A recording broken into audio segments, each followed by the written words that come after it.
On today's episode, we're bringing the heat, Lauren. Whoa.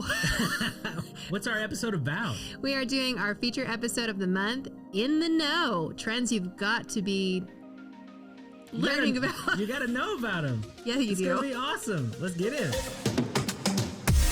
3, 2, 1, 0. Liftoff. We have a liftoff.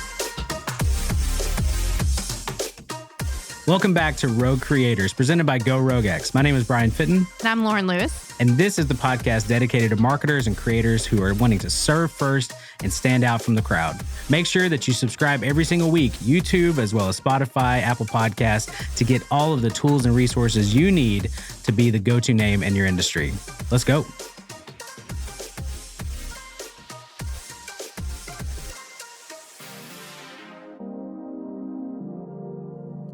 Hey, what's up, everybody? Welcome back to Rogue Creators. My name is Brian Fitton. I'm here with my awesome co-host, Lauren Lewis. Hey. Hey. We are back in the studio talking about, April 2021, In the Know. In the Know. This is one of our favorite episodes.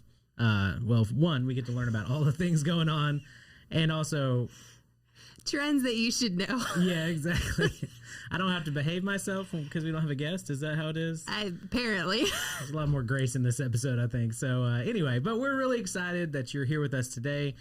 We are going to jump into some really, really cool things that are happening for this month. And so things that you need to know about. But before we do, we like to start off with something fun. What is that, Lauren? Yes, Brian. We like to start each episode off with, what are you obsessed with this week? So, Brian, what are you obsessed with this week? I'm obsessed with that little Cajun two-step. What? Stale Cracker on TikTok. I've been watching this dude nonstop. He is my favorite. He's this guy. Oh, is this the chicken pot pie guy? Yeah. I'm about to learn y'all some chicken pot pie. Let's do it, dude. Oh my gosh. Let's get it, dude, is actually what he says. So anyway, I'm learning how to make Cajun dishes, and he's hilarious. So funny. He's like, it's terrible. He's like holding a chicken. He's like, Oh. learn y'all some chicken pot pie. And then the chicken goes, like, and then on top of that, he puts obviously like chicken into the pot, and he's like, some of that yard pimp. Oh my Like, gosh. It's so good. It is so funny. It brightens my day. And I've shared this with multiple people, and nobody has the feelings that I do I'm about. so sorry. Yeah, it's okay. He's such a good dude. But yeah, check out Stale Cracker. We'll give a shout out, old Stale Cracker. Yes. Cooking it up, doing some crawfish boils, some low country boils. It's good stuff. I always tease Alex, my wife, because she's from Louisiana. I was like, this is your family. And she's like, no, it's not. I love it, though. It's good stuff. What about you? Okay, so every once in a while on this episode, I do mention that I don't really love the word obsessed, even though I'm the one who chose Do we need it. to change it? No. We should put a poll out there if you guys want us to change it. We'll see. I wouldn't say I'm obsessed with this week. Okay. But it's really hard for me to start a new show by myself, just because I don't know, it's a big commitment to me, apparently. Anyways, so I tried Tribes of Europa. It is a new Netflix show. Yeah. It's like post-apocalyptic, but it's like everybody's gone into tribes now, and it's kind of these warring tribes and everything. It was originally in German, so it's got a whole different kind of feel to it and everything, but they dubbed it really, really well. I really wondered, but with the first episode, I was like, oh, is this going to be horrible? But actually, they did a great job. Anyways, it's actually really good. It's definitely not for the faint of heart. It's a little dark, a little violent as well. Darker than like The Walking Dead. I didn't really watch much of The Walking Dead, so I don't know if that was a great comparison. But anyways, it's just very interesting. It's a definite like spin, not usually how post-apocalyptic shows go. It's usually like everything's dust and everyone's just surviving on canned goods. Yeah. This is more like way in the future of like everything's been overgrown. Like you see skyscrapers with like bushes on top of it of like vines. Wow. So it's like really far in the future, and like everyone's got new religions and culture and Nice. very interesting. So Yeah. I'm only like 2 episodes in, so I can't like vouch for it, but I think it's really interesting, and so I'm gonna keep going. Nice. That's where you and I differ, because I can start any show by myself. It's usually when I start one with my wife, and then she falls asleep, and then we rewatch the episode again, and rewatch that episode again, and Yeah. So that's fun because you get to really learn about a show Right. out of the gate. So why don't you check that out? What's it called again? Tribes of Europa. Nice. It's nice. brand new. I think it came out this month. Oh wow. Yeah, Okay. so. Awesome. All right. Well, hey, let's jump into this month's topic, which is in the know. I think I'm gonna start it off. Yeah, you are. With our YouTube shorts. We'll see how this goes. Actually, but you have a quote. Do you want to read the quote? Yes, Or a little bit about it? I can read the quote for you. The Verge had a great quote, and they have a really fantastic article actually about YouTube Shorts, so we'll make sure to link that in our show notes. But it says, YouTube Shorts will feature all the basics of any TikTok clone. A multi-segment camera that makes it easy for creators to quickly string together clips, a wide selection of music tracks, and a robust-looking captioning tool, the last of which is debuting alongside the U.S. launch. So Todd Sherman of YouTube said, "We really want to create a playground of creativity here where we give creators the raw materials to produce great videos." Yeah.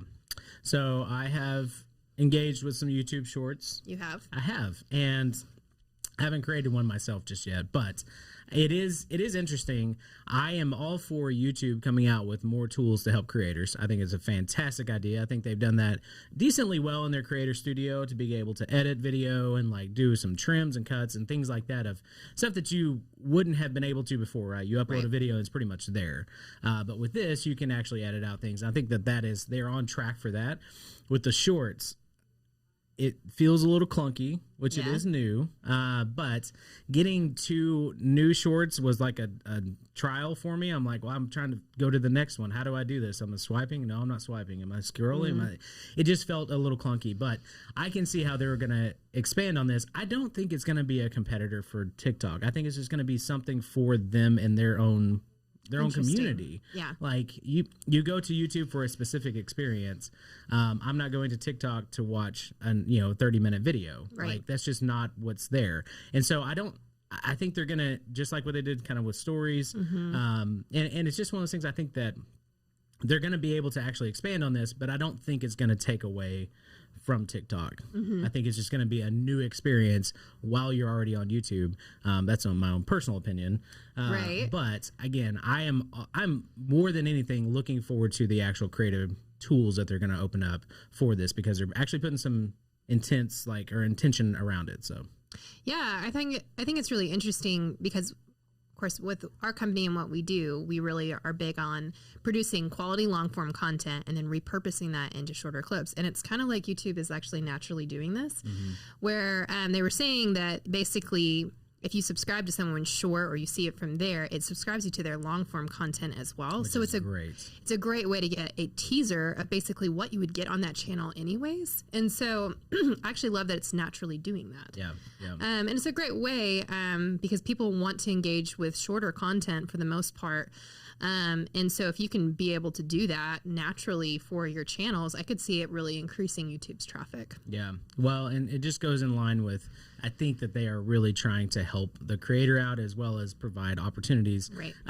For one, like the being able to segment out your video for specific, topics that you're talking about. So somebody is like, it's opening up the search platform as well for that. So there's a lot of things that you can do with that, and it's also combating kind of the long form content with some good short form. Right. And if it's an easy way for people to subscribe to your channel, jump on that. Like they're going to be pushing this. Yeah. There's a great opportunity for marketers, small business owners. If you're putting out content already long form on YouTube, jump on that too. We've already been kind of talking about how we can integrate this into our own marketing strategy, just because it's something that is obviously hot right now with YouTube. So, all right. So YouTube is recommending 15 seconds. It allows 60 seconds max, but if the platform is recommending 15 seconds, that's what you really should be doing. So we'd love for you guys to tell us how you're using this feature. It is in beta, so give it a grace period for sure. And I know that they are primarily targeting mobile users currently. Yeah. So you can find it in the home section on your desktop, but what it's really going to be featured is in the mobile, which will be really kind of cool to watch and see how it goes. Yeah, absolutely. I'm excited for it. Yeah.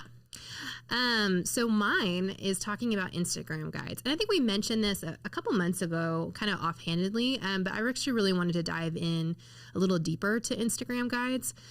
If you have not seen it, it's because it's kind of a little bit tricky to find, but I'm seeing some influencers start to really promote this, and I think it's going to be really cool. So it is a new way for users to collect posts, products, or places in a microblog and share with their followers. The guide feature is still quite hidden, but you can find it under the new Shop tab. Together with the shopping function on Instagram, this will bring a new level of inspiration for influencers. It opens up new opportunities to use this tool in collaborations to curate a list of recommended products. Yeah.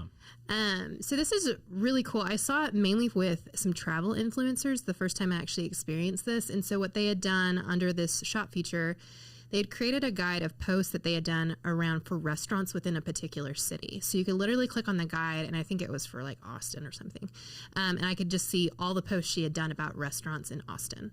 And it was really, really cool. Yeah, that is pretty cool. And so I think we're going to see brands get really creative with this because they're actually able to create, like it said, micro blogs within their Instagram profile, which I think is insanely cool. Yeah, yeah. You know, my wheels are already turning. I know. It's super cool. It's been out for a little bit, but it's not really been pushed too heavily yet. No, I think they're still hanging on to Reels. I think that's their thing. And honestly, I mean, I interact with Reels, but again, not the same way I interact with TikTok. But it has been kind of a, I guess, sleeping feature. Like they have that. But I think once Reels kind of dies down a little bit, they're probably going to really push this, which ideally this is great for their brand anyway. I mean, it's something that for marketers or for travel influencers, whoever, to be able to provide more information, more content, more value in a really cool and curated way. Yeah, and I think that's just, I mean, we're seeing more and more users really use the perfect word, curate, on Instagram. I mean, they're very particular of what goes on their feed, the look and the feel, whatever you see in the highlights, and Guides just makes it one more step that they can do that. And so each guide includes a cover image, a title, introduction, and optional descriptions for entries. So it really allows you to show the intention behind what you're doing. It's not just random where they have to kind of guess, like, what is this guide? No, you can really state that.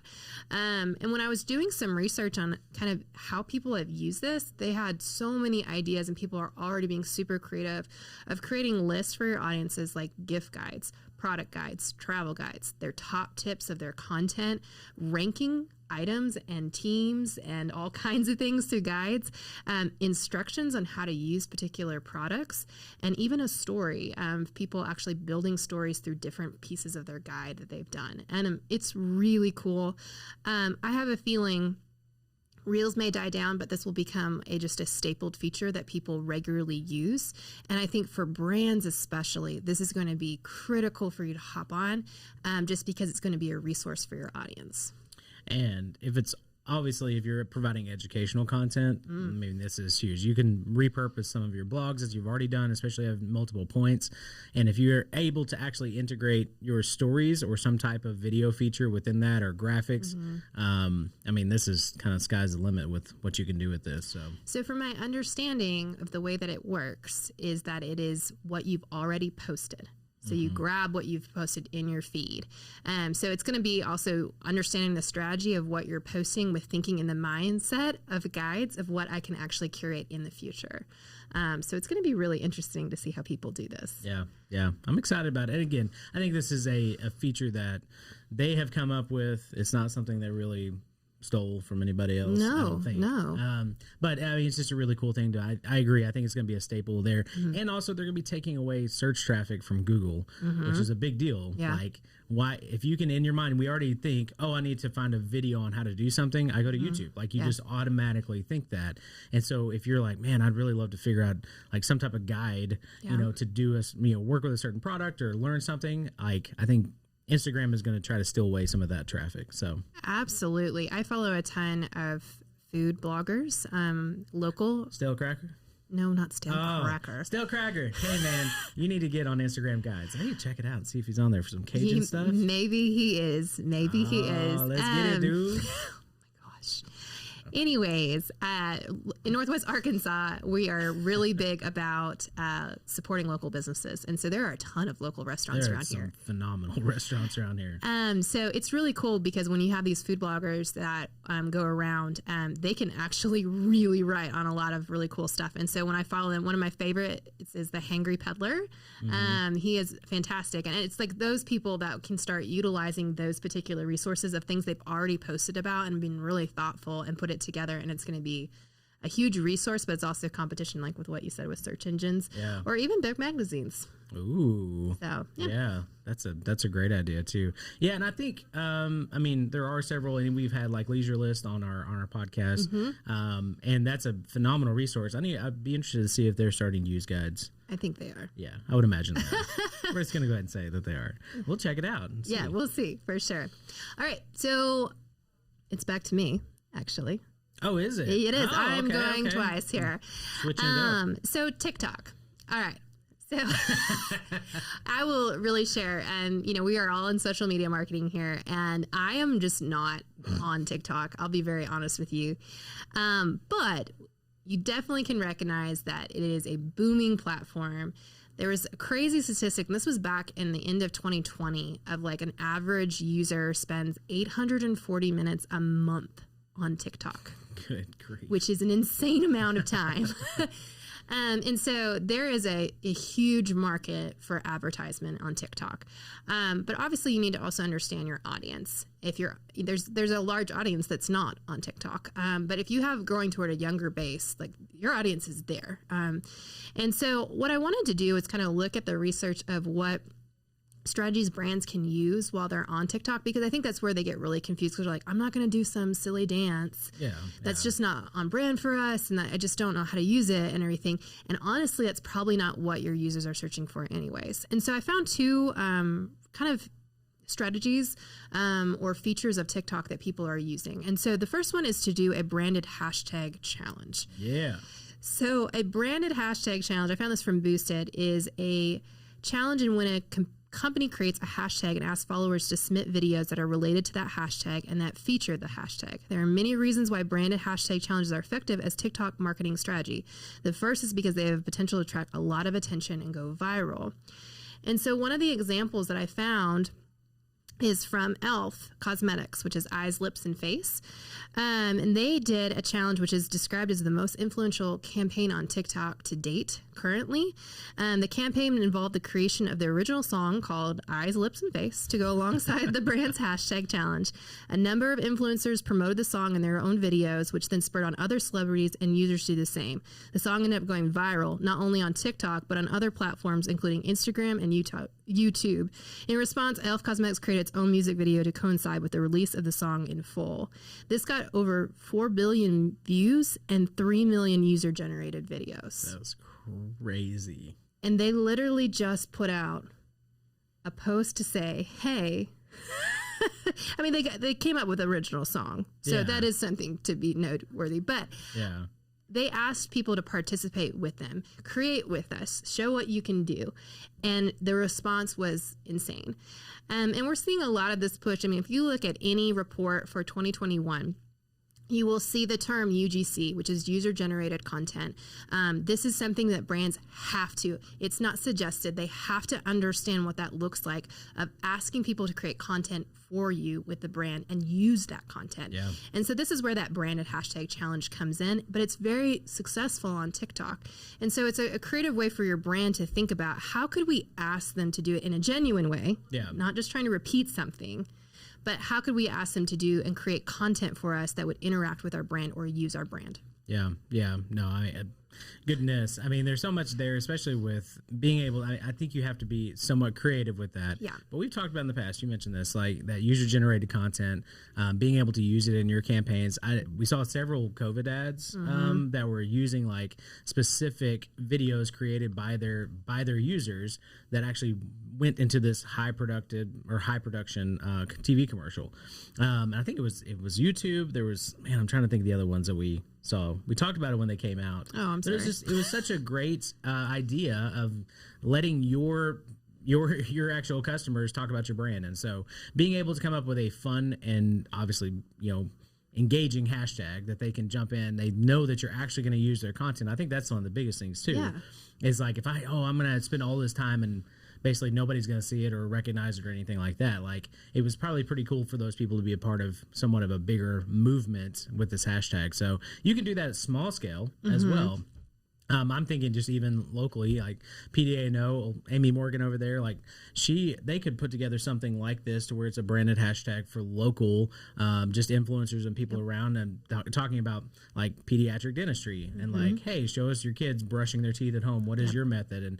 And making that fun. I'm thinking that for myself because I'm like, we need ideas to make it more fun. Make it more fun. So, but think about that like on a small business level. Like you could actually do that if your community is on TikTok. Yes. Don't assume, hey, I'm going to put out this branded hashtag and then, assume that your audience is actually there if they're not. Like, don't move them from one platform to there. But if they're already there, if they're engaging, I know a lot of her audience is. So that could be something that could be really impactful. So, yeah. So another feature, and this is not a new feature. I'm not saying look out, this has been here. It's called duets. And so duets are another highly successful and unique TikTok marketing approach. Duets involve a brand creating a video and then letting TikTok users duet that video with a side-by-side video, with the two videos played simultaneously in a split screen method. And so what's unique about this, and it's the same concept with the UGC, it's allowing your audience, your biggest fans, to interact with you. To actually experience your brand rather than them reacting to it. And there's just such a difference in that. And so instead of them reacting to an ad that you put out, they actually get to be a part of it. And that's the main difference. And that's also the younger generations. That's what they want. They want to be able to have gamification within brands. They want to be able to have an experience. They also want to have cause.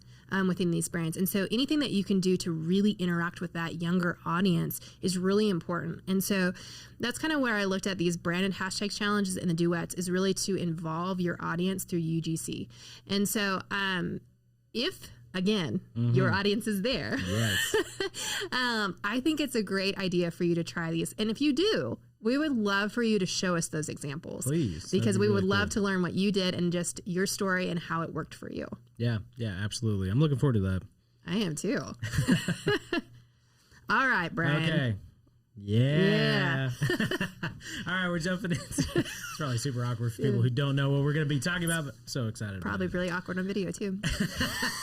We are jumping into Clubhouse and how they are getting competitors. Yeah, I guess I took us right here. I'm not going to take away the quotes from you. Ruffling feathers everywhere. Yes, I love it so much. Oh man, I've found so much value out of Clubhouse. Yeah. Just even this past week, it has been fantastic. And so it's interesting now that social media platforms are kind of fighting over each other again. Yeah. Like this is good. This is why it's fun because Facebook, like you mentioned before, has just dominated so much. Facebook, Instagram, and now TikTok's on the rise, and now all of a sudden, audio only little Clubhouse coming along and not stealing little users anymore. Not at all. So anyway, I'm sorry. I'll let you read the description the super here. cool quote. Yeah. So when I was doing some research on this, I find a lot of great stuff on The Verge, by the way. I'm just going to shout out to them.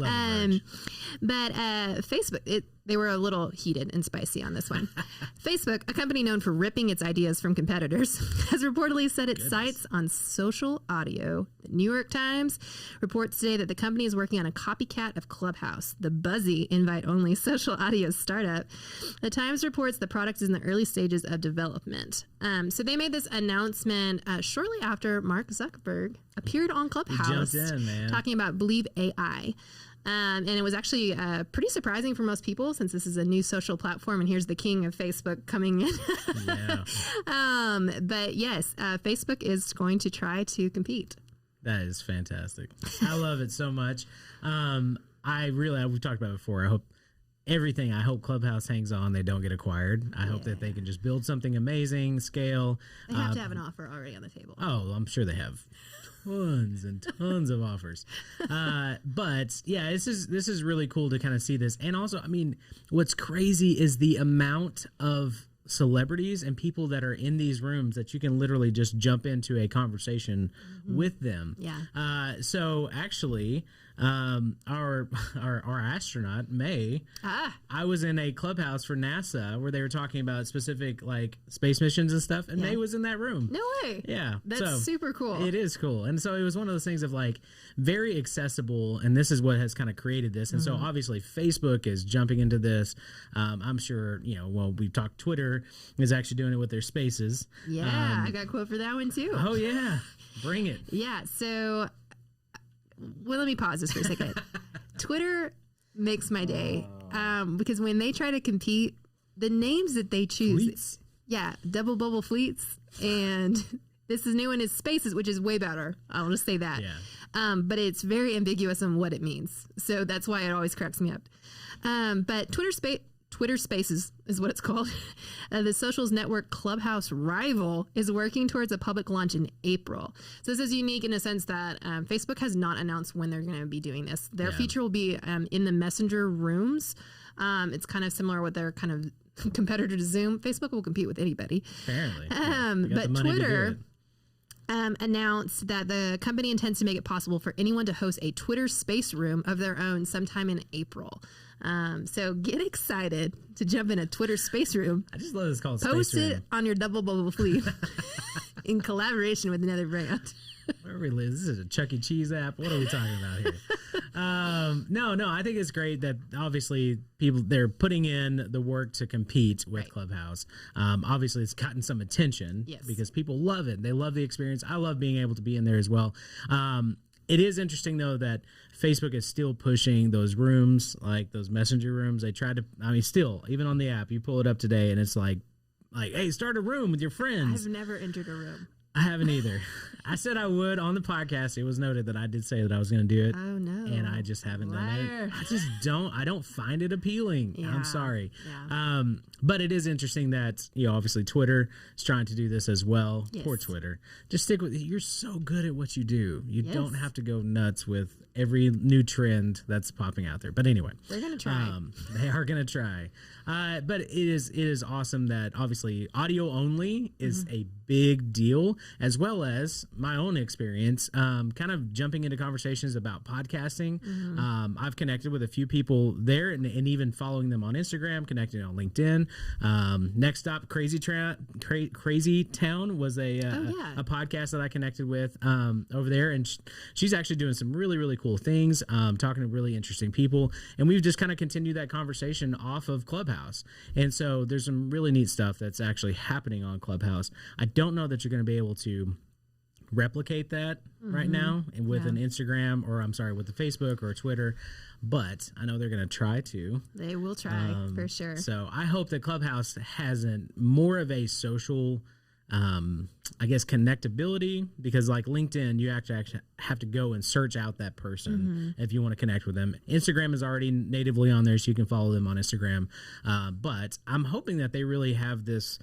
I don't know if it's direct messages on Clubhouse that needs to happen. I know they're working on some new features, but I just like honestly the simplicity of it. Yeah. It's just kind of innocent. You just kind of jump into a conversation. It's fantastic. And again, I don't think that Facebook or Twitter is going to be able to duplicate that experience. Right. It's cool to see them try. I feel like one of the successes of Clubhouse was not necessarily that it's audio only, because if you guys have listened to me enough, you know that's not what's going to get me there. But was the exclusivity that they did. It was so smart that you had to have an invite to get inside, because then everybody who didn't even need to be on there was like, I want a Clubhouse invite. And it was just, it made it boom. Yeah. And it was just super smart of them. Oh, very smart. Well, it's probably, they've seen an influx in users. And so audio experience has had some issues with that, like people not being able to come because you get so many people in a room. Yeah. I'm sure their servers are getting weighed down quite a bit. So, but I agree. Do you remember when you had to have an invite to Gmail? No. That was a thing. Producer Jacob. Brian, you are old.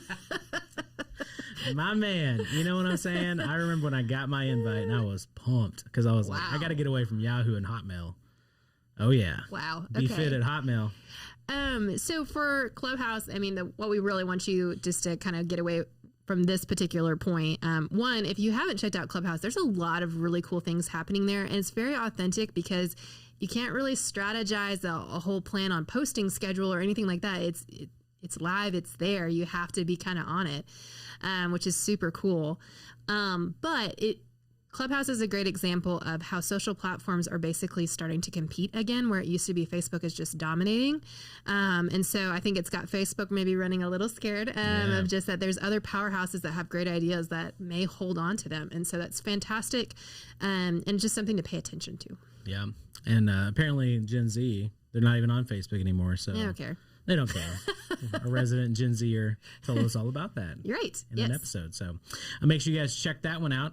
But also, I mean, was this it? This was good stuff. This was like power packed. This was awesome. I was trying. Good job, Lauren. This is good stuff. So, hey, thank you guys so much for tuning in. Make sure you guys go to goroguex.com/podcast or roguecreators.club. If you want to see all of the information, all the notes and everything will be right there for you. But thanks again for tuning in. Make sure you guys subscribe as well and share this with somebody. If you found value today, or In the Know episodes get shared more than the other ones because it's just power packed. I'm going to keep saying power packed. Power packed. Powered. This is awesome. No. Okay. All right. Well, we're out today. Thank you guys so much. We'll see you next week.